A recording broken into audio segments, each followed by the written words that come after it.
বন্ধুরা, আমরা প্রায় ভগবান শ্রীকৃষ্ণের মুখে নিঃসৃত বাণী, বিশেষ করে শ্রী ভগবদ্গীতার জ্ঞানগত উপদেশগুলি নিয়ে আলোচনা করি।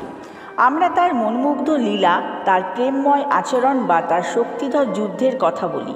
কিন্তু কখনো কি ভেবে দেখেছি শ্রীকৃষ্ণের নীরবতা আসলে কি বলে? তার শান্ত হাসি, তার গভীর দৃষ্টি বা তার যৌন সম্মতি, এগুলোর এক বিশাল মহিমা রয়েছে। আজ শ্রীকৃষ্ণের সেই নীরব মহিমা নিয়ে কথা বলবো, যা শব্দের চেয়েও বেশি শক্তিশালী।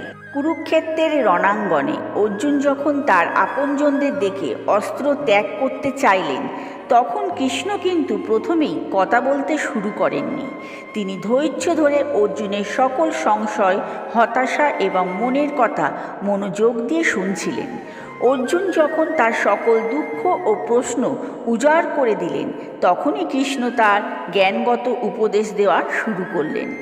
এই নীরবতা ছিল অর্জুনের প্রতি কৃষ্ণের গভীর সমবেদনা এবং শ্রদ্ধার প্রকাশ। এর মাধ্যমেই কৃষ্ণ শিখিয়েছেন যে কাউকে ভালোভাবে বুঝতে হলে প্রথমে তাকে সম্পূর্ণভাবে শুনতে হয়, নীরবতার মধ্য দিয়ে। এই নীরবতা ছিল তার মহাবাণীর ভিত্তি। বৃন্দাবনের কৃষ্ণের লীলার তার নীরব উপস্থিতি অনেক সময় তার শব্দের চেয়েও বেশি কিছু বলতো। বাঁশির সুর যেমন মন মুগ্ধ করত, তেমনি বাঁশি যখন নীরব থাকতো তখনও তার গভীরতা অনুভূত হতো। গোপিনীরা তার এক ঝলক হাসি বা চোখের ইশারায় সব কিছু বুঝতে পারতেন। তিনি সবসময় তার শান্ত উপস্থিতি সকলকে আনন্দ, সুরক্ষা এবং নির্ভরতা দিত। এটিই ছিল প্রেম ও ভক্তির নীরব ভাষা, যেখানে শব্দের প্রয়োজন ছিল না। তার নীরবতা ছিল তার চিরন্তন উপস্থিতির ঘোষণা। শ্রীকৃষ্ণের নীরবতা ছিল তার গভীর অন্তর্দৃষ্টি এবং অপ্রতিরোধ্য ক্ষমতার উৎস।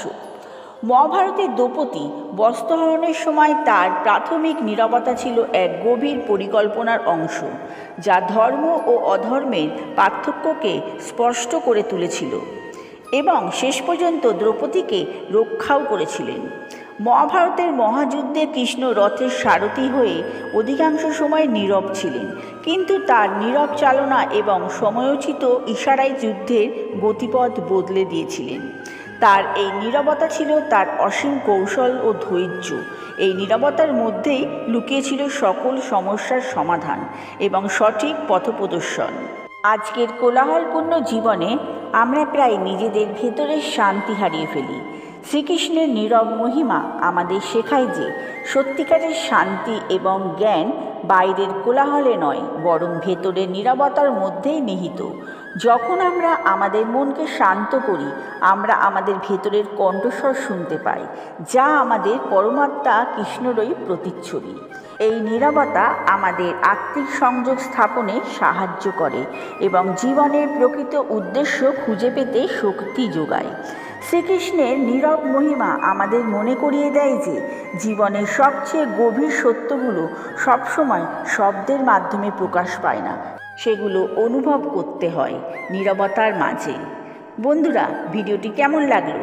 যদি ভালো লেগে থাকে তাহলে অবশ্য করে লাইক, কমেন্ট, শেয়ার করে দিন এবং এরকম ধরনের ভিডিও পেতে চ্যানেলটিকে সাবস্ক্রাইব করে আমার পাশে থাকুন। আজ এই পর্যন্ত। আপনারা ভালো থাকুন, সুস্থ থাকুন।